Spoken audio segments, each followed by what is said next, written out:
So it goes like this. A 17-year-old kid and a professional esports player of the game Fortnite, a member of the FaZe professional esports team, was caught cheating. Not cheating during one of the competitive matches, but cheating during some content he was making for YouTube.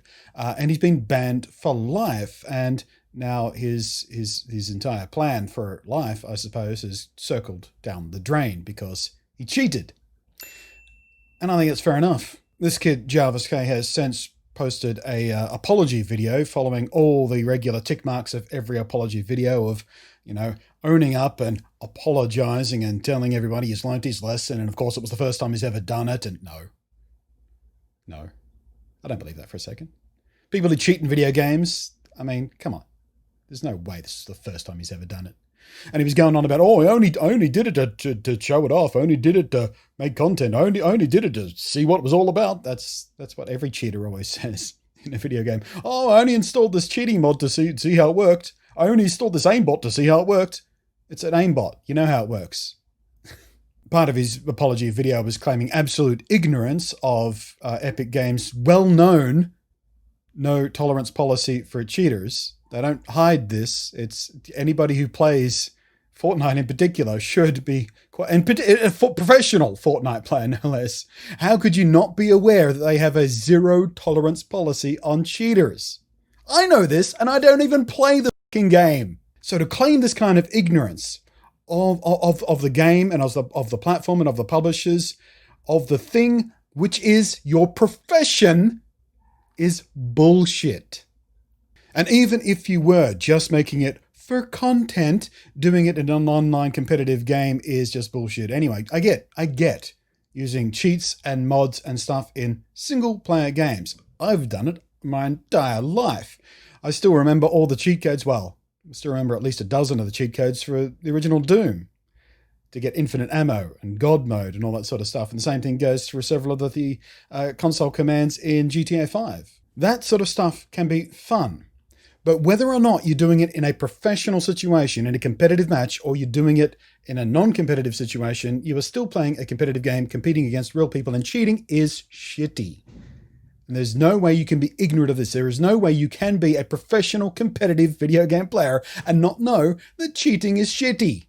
But let's pretend this idiot child was somehow completely ignorant of the ramifications and the responsibilities of cheating.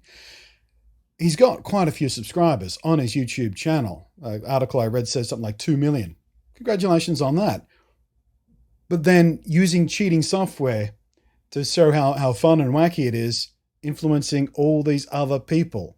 You should be leading by example, you daffy bint. Don't use cheats for entertainment value and expect no one else, none of your 2 million subscribers are going to follow suit. You are encouraging them to cheat. Maybe they won't have the restraint you had in not using it competitively in ranked matches or whatnot. You have to lead by example when you have a profile that high. This is part of the reason why there is a no tolerance policy in play.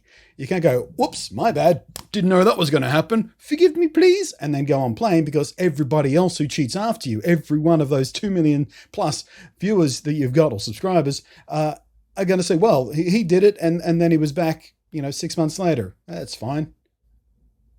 No, there has to be a zero tolerance policy for this bullshit, especially in a game as high profile as Fortnite, especially when Epic are doing everything they can to make this into a full-on and growing and sustainable platform for esports. They want this to be the biggest esport game in the world and they want to keep it there. It is not dissimilar to real athletics, in which players will be banned for life for doping up on steroids or whatnot. It's happened time and time and time again. And you always see the same apology tour afterwards when this all boils down to personal responsibility, taking personal responsibility for your own mistakes. And it's something we all have to learn sooner or later, usually at about this kid's age. He's like 17.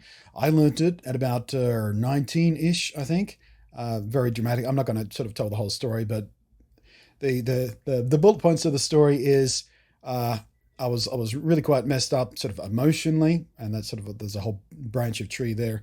I got really, really drunk. I made a complete dick of myself and a public nuisance of myself, basically, and damaged a friend's windscreen on their car by losing absolute control of myself and poof, punching through it. Apparently, I don't remember. I was blackout drunk. I do remember the scars I had on my hand though. Woke up in a holding cell in a police station, and that was sort of that was the moment of personal responsibility. Wake up right there. I was like, oh, okay. The things I do and the actions I take have repercussions, and yeah, wish I'd learnt this lesson a little bit earlier in my life. Oh well, time to make some changes. And I don't know whether, emotionally speaking, waking up in a police station holding cell, not knowing how you got there, but feeling very, very hungover, and not being able to play a video game ever again are sort of similar emotional levels of, oh no, what have I done with my life? What am I doing? Uh-oh. But the point is, every one of us faces sooner or later that point in our lives where we have to either take responsibility and live with our decisions, or try to weasel out of them with a half-assed fako apology. Which do you reckon this kid's taken? Seems like the half-assed fako apology so far, desperately trying to claw back his way into the game just by saying some words. No, words don't do it. I'm telling you right now, words do not do it. Actions is what do it, kiddo. So what are your actions going to be next? I've only skipped through this video, but I skipped through it and hear a sentence and skip through it and hear another sentence. And I'm like, you know what? Someone's written this for him. This is paint by numbers apology video, and it's bullshit. His manager, his PR agent, his publicist, or whatever he has, because he must have those people, because he's part of a professional esports team. Someone has told him what to say, what order to say it in, what not to say, and they've coached him on how to make an apology video. I don't believe for a moment that it's genuine or sincere. And his mum's out there claiming that, oh, it's destroyed him. No, it hasn't destroyed him. I'm sure he's very upset that a thing that he thought he was going to turn into a career is no longer an option for him. That would be very upsetting. I can understand that. That's I've had life-altering changes. What I'm doing now, I had no idea I was going to do that. I was on a completely different path before a life-changing event, which wasn't my own doing, by the way, just to be fair about that, sort of had changed my life course. But his changing life course thing, that was his responsibility. He did it. He had to know what the consequences were. And now he has to deal with those consequences.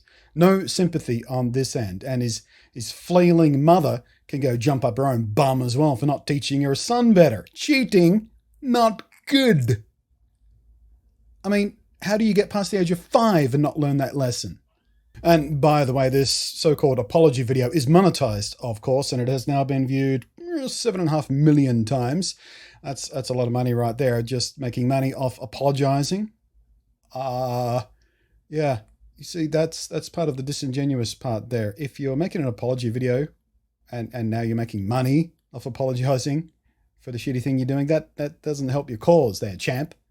And I've seen other people suggest, well, why can't he just make a new account and skirt around it? Well, for a start, he's a content creator. So if he made a new account, it wouldn't be long before that account was known to anybody in the stream of getting it to Epic, and that account would be banned. Number two, the bans through the Epic launcher and things like that are not just username bans. They're tied to the hardware he's using, so he'd have to buy a completely new computer with, 7 million views on his apology video. That's probably enough to buy a new computer already, so that doesn't matter. But the point remains is getting around the ban by whatever means possible it would only serve to prove that he has not learned his lesson. But the main reason, aside from just venting about this ridiculousness a little bit to get it off my chest, and I'm sure I'll get a few OK boomers out of this. Go back and watch my previous video. I'll link it in the down below. It's all about the OK boomer thing. You might find it interesting. But I wanted to reach out and find out what you guys are. Do you really think that a lifetime ban for getting caught cheating once, and not even in a competitive match, is justified? And if so, explain to me why he should be given a second chance here. Explain to me why you think he was literally ignorant that cheating gets you punished. Explain to me how you are a professional esports gamer and you don't realize there are punishments for cheating. Justify why he should be let back in. I bet you can't. Thanks for watching. I'm Blunty. I will catch you next time.